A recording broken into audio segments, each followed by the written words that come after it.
Human brain काफ़ी complex है, जिसकी वजह से हर अगले दिन कोई ना कोई नई रिसर्च पब्लिश होती है जो हमारी साइकी और बिहेवियर के बारे में कुछ नया फैक्ट बताती है। और हम आज ऐसे ही 11 फैक्ट्स के बारे में बात करेंगे, जिसकी मदद से इस वीडियो के ख़त्म होते होते आप अपने बारे में कुछ नई चीज़ें सीख चुके होंगे। नंबर 11, आप जिस तरह से दुनिया को देखते हो ये डिपेंड करता है कि आप किस तरह की मूवीज़ या टीवी शोज़ देखते हो।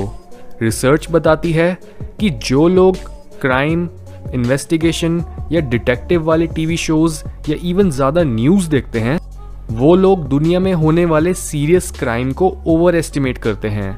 और इस तरह के शोज़ उन्हें ये सोचने पर मजबूर कर सकते हैं कि दुनिया एक काफ़ी डरावनी जगह है और वो उसमें एक विक्टिम है। जबकि जो लोग ज़्यादा कॉमेडी या फैंटेसी पर बेस्ड शोज़ और मूवीज़ देखते हैं, वो दुनिया को ज़्यादा पॉजिटिवली देखते हैं। ये साइकोलॉजिकल फैक्ट इस बात को कंफर्म करता है कि जो कुछ भी मीडिया हम डेली बेसिस पर कंज्यूम करते हैं, वो हमारे वर्ल्ड व्यू को पॉजिटिवली या नेगेटिवली अफेक्ट करने की ताकत रखता है। नंबर 10, हमारी सोच और हमारे दिमाग की चीज़ों को समझने की एबिलिटी हमारे कल्चर पर डिपेंड करती है।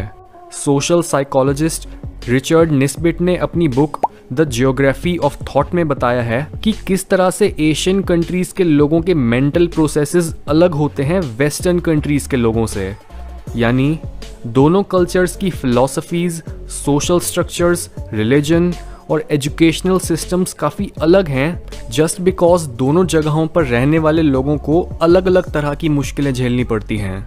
इसी वजह से एशियन कंट्रीज जैसे इंडिया, जापान, कोरिया या चाइना के लोगों की थिंकिंग और प्रॉब्लम्स को सॉल्व करने की अप्रोच ज़्यादा होलिस्टिक होती है और वो अनरिलेटेड दिखने वाली चीज़ों में भी छुपे हुए पैटर्न्स को ढूंढ पाते हैं।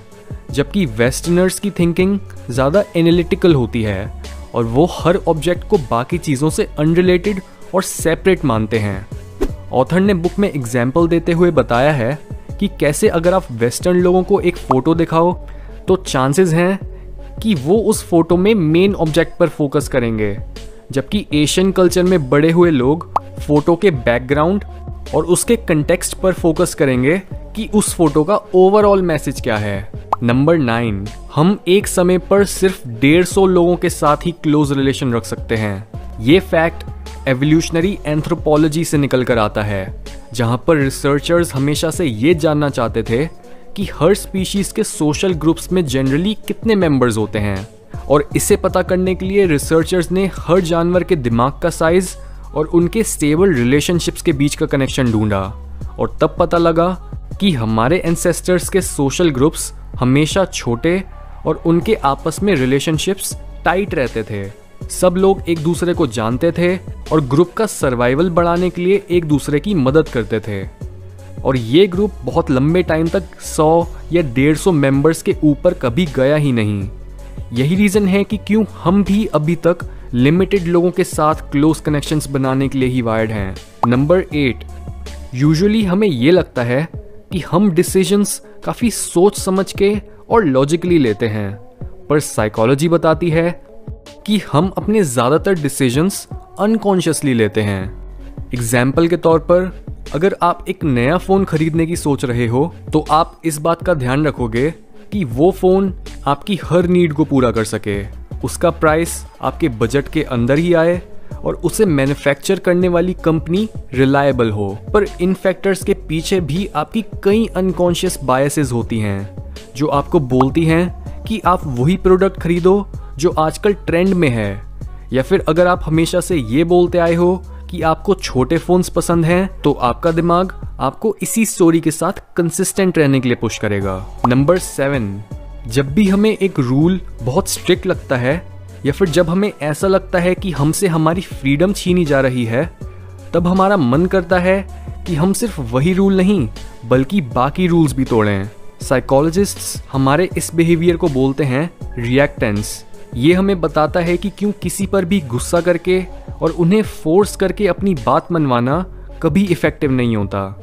हम दूसरों की बात सिर्फ तभी मानना प्रेफर करते हैं जब हमें लगता है कि हम वो काम अपनी मर्जी से कर रहे हैं। नंबर 6, हम हर जिंदा या लाइफलेस चीज में ह्यूमन फेसेस और फेमिलियर पैटर्न्स ढूंढने की कोशिश करते हैं।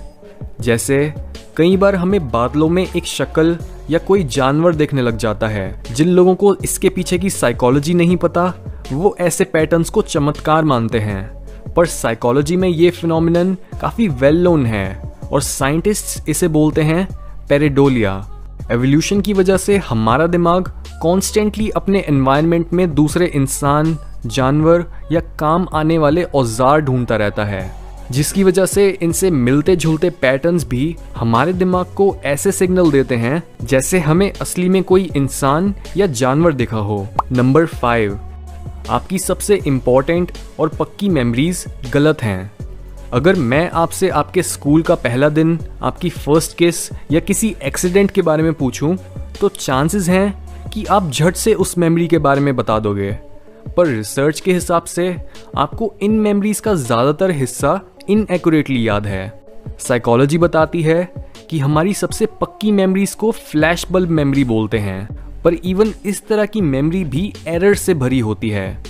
और ये इसलिए होता है क्योंकि हमारा काम होता है अपनी मेमोरी से ऐसी ज़रूरी इंफॉर्मेशन निकालना जो फ्यूचर में काम आ सके, जिसकी वजह से आपको ज़्यादातर ये याद नहीं रहता कि आपके पास्ट में एग्जैक्टली क्या हुआ था, बल्कि आपको ये याद रह जाता है कि आपने उस इवेंट को कैसे इंटरप्रेट करा था। नंबर 4, जनरली हमें वो गाने सबसे ज़्यादा अच्छे लगते हैं जो हमने अपने स्कूल या कॉलेज टाइम पर सुने थे।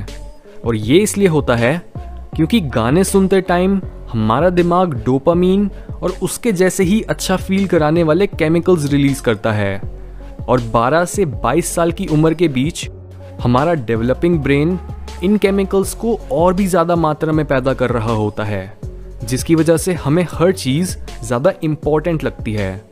और तभी अपनी लाइफ के इस दौर में हम अपनी म्यूजिकल मेमोरीज पर काफ़ी ध्यान देते हैं और सालों बाद भी उन्हीं पुराने गानों को पसंद करते हैं। नंबर 3, आप अपने आप को फूड, सेक्स या डेंजर पर अटेंशन पे करने से नहीं रोक सकते। हमारा ये बिहेवियर हमारे दिमाग के सबसे पुराने हिस्से से आता है और हमें जिंदा रखने के लिए वो हर समय अपने एनवायरनमेंट को स्कैन कर रहा होता है और सोच रहा होता है कि क्या मैं इसे खा सकता हूँ, इसके साथ सेक्स कर सकता हूँ, या क्या मुझे इससे कोई खतरा है। सर्वाइवल के लिए इन क्वेश्चंस के आंसर बहुत मायने रखते हैं, क्योंकि खाने के बिना हम मर जाएंगे, सेक्स के बिना हम अपनी स्पीशीज को आगे नहीं बढ़ा पाएंगे, और अगर हमारी जान खतरे में है तो पहले 2 क्वेश्चंस तो मैटर ही नहीं करते। नंबर 2, हमें दूसरों पर पैसे खर्च करने में ज़्यादा खुशी मिलती है बजाय अपने पर खर्च करने में। इवन दो हम में से ज़्यादातर लोग ये मानते हैं कि अपनी पसंद की चीज़ें लेना और खुद को प्रायोरिटाइज करना ऑब्वियसली लॉन्ग टर्म हैप्पीनेस का एक ज़रूरी हिस्सा है, पर साइकोलॉजिकल रिसर्च बताती है कि ये सच नहीं है, क्योंकि दूसरों पर खर्च करा पैसा हमें अपने बारे में अच्छा फील कराता है। हम ऐसे दूसरों के आगे ज़्यादा रिस्पॉन्सिबल और काइंड दिखते हैं, और इसके साथ ही दूसरों की मदद करने से हमारे सोशल रिलेशनशिप्स भी इम्प्रूव होते हैं। और साइंस इस बारे में बिल्कुल क्लियर है कि हमारी लॉन्ग टर्म खुशी के लिए सबसे इम्पॉर्टेंट चीज़ अच्छे रिलेशनशिप्स ही होते हैं, ना कि पैसा या फिर उससे खरीदी हुई चीज़ें। नंबर 1, ब्रांड्स और लोगोज आपको अलग तरह से इन्फ्लुएंस करते हैं जब आप दुखी या डरे हुए होते हो, क्योंकि जब भी हम खुश होते हैं तब हम ज़्यादा इम्पल्सिव बन जाते हैं। हम नई और रिस्की चीज़ें ट्राई करने में कम हिचकिचाते हैं और पैसे भी ज़्यादा खर्च करते हैं।